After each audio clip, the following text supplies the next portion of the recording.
When there's a sudden storm like this, it reminds you of how much we need protection physically. Of course, the Buddha would say we need even more protection for our minds.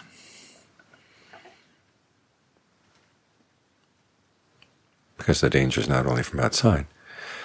A lot of things we need protection from are inside the mind already. Greed, aversion, and delusion present a lot of dangers. Our wrong views, wrong resolves, wrong actions.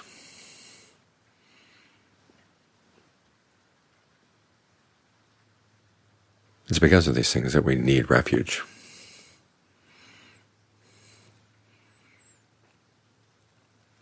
And traditionally we talk about taking refuge in the Buddha and the Dhamma and the Sangha. In the Buddha's time it seems to be a common pattern. People who knew nothing about the Buddhist teachings come and listen to them once, and their first reaction is to want to take refuge in the Buddha and the Dhamma and the Sangha. This may be related to a statement the Buddha made about a teacher's duties to his or her students, one of which is to provide protection in all directions.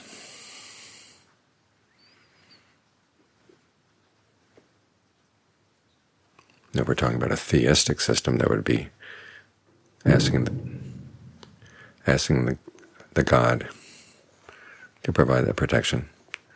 But in the Buddhist system, it means learning to be your own protection. We take protection in the Triple Gem, or the Buddha, Dhamma, and the Sangha, as examples for how we should provide protection for ourselves. And we get an idea of that protection by when the Buddha says there are certain teachers who did not provide protection, who left their students unprotected, basically giving them no grounds for deciding what should and should not be done, or even that there would be such a thing as a should or should not be done. He talked about three kinds of wrong view about action. One is that what you experience in the present moment is totally determined by fate. Another is that it was determined by your past actions. And others, it was determined by the act of a Creator God. Now, if the present moment were totally determined, then if you were killing, stealing, having illicit sex, that would be because of fate or your past actions or a Creator God. You'd have no way out. There'd be no grounds at all for even saying that something should or should not be done. From the Buddhist point of view, that is the most dangerous position to be in.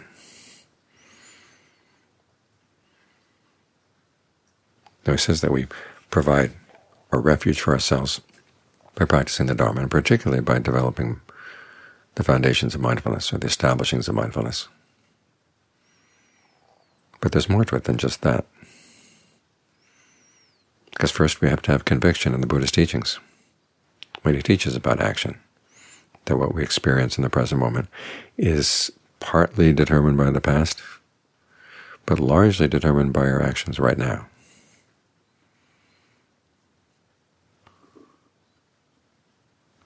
That's a point that we can't prove yet, but we take it as a working hypothesis. And it's part of having conviction in the Buddha and the Dhamma, that we take it on. Now when that becomes dominant in the mind, the Buddha calls that the faculty of conviction. The Pali word indriya, faculty, means dominant factor. When that's dominant in your mind, then you're protected. But it's not totally solid unless you develop the other faculties as well. There's persistence, where you actually try to act on your knowledge about the possibilities of skillful and unskillful action. Any unskillful qualities come up in the mind, you try to get rid of them, and then you try to prevent them from coming back. As for skillful qualities, you try to give rise to them, and once they're there, you try to maintain them. That's another way in which you provide protection or refuge for yourself. And that becomes the basis for the establishing of mindfulness.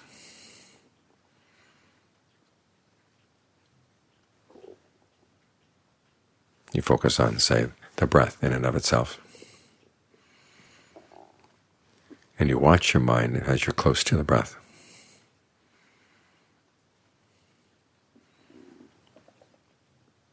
And whatever lessons you've learned about what's skillful and unskillful and how to encourage skillful qualities and discourage unskillful ones, you file them away right here. That way, when you focus on the breath, you're right next to where the file drawers are.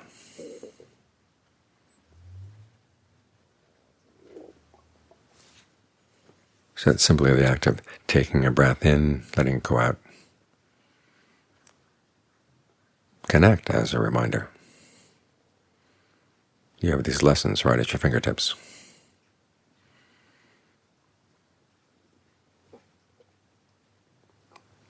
And as you work on these qualities, applying the lessons you've learned, you're ardent, alert, mindful.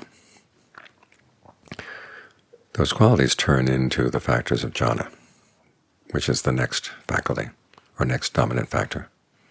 You get the mind still. When the mind is still like this, then it can see itself a lot more clearly, with a sense of balance. And this lies at the heart of your refuge. I was talking with a botanist a while back. He was talking about how plants have to have a part of the plant that is in a state of quiescence. It's not being affected by the environment around it. It may not be a very large part of the plant, but it has to be there for the plant to maintain its integrity, to maintain its health.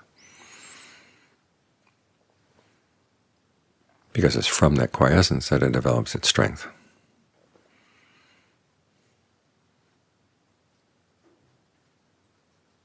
So getting the mind to settle in right here, having a sense of being at home right here, that's your shelter, that's your protection. So when storms come, outside or inside, you have a safe place to go. It may not solve all your problems, but it is your safe place. Think of Ajahn Mun's instructions to Ajahn Mahabua. When anything comes up in your meditation that you're not sure about, might be unusual forms of knowledge, intuitions, whatever,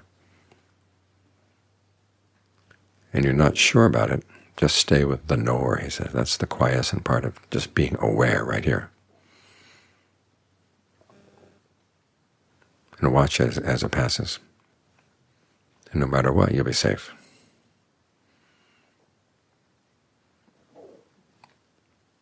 And it may be that you develop some discernment, getting some insight into what really is skillful, what really is not.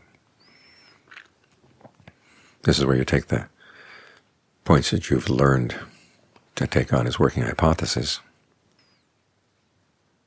and actually begin to see what, when you do it, will lead to happiness, what, when you do it, will lead to suffering.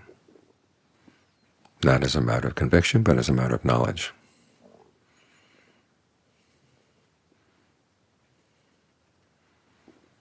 That's when this home inside becomes really solid. The Buddha gives an analogy to building a house. You put up the rafters, especially the rafters for the roof, and then you place the ridge pole on top of the rafters. And until the ridge pole is up there, the rafters can still move around. But once the ridge pole is in place, everything is connected. Then it makes all the other rafters solid as well. Your conviction becomes solid, your persistence, your mindfulness, your concentration becomes solid. You've got this place where you can ride out the storm. Think of those verses in the Theravada. The monk is in his hut, and he says, the hut is well sealed, the roof has no leaks. So if the rain god wants to rain, go ahead and rain. In other words, whatever happens, inside or out, you've got your safe spot inside. It's your refuge inside.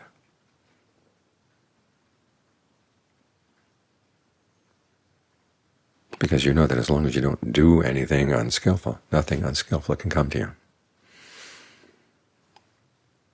And you can develop the good qualities of the mind around that quiescent center inside.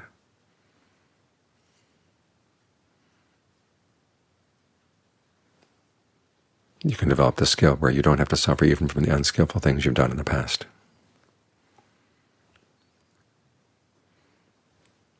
So this is where we look for refuge.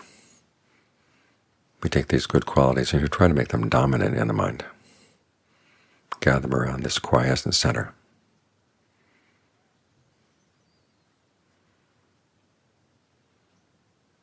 And that'll protect us from any storms.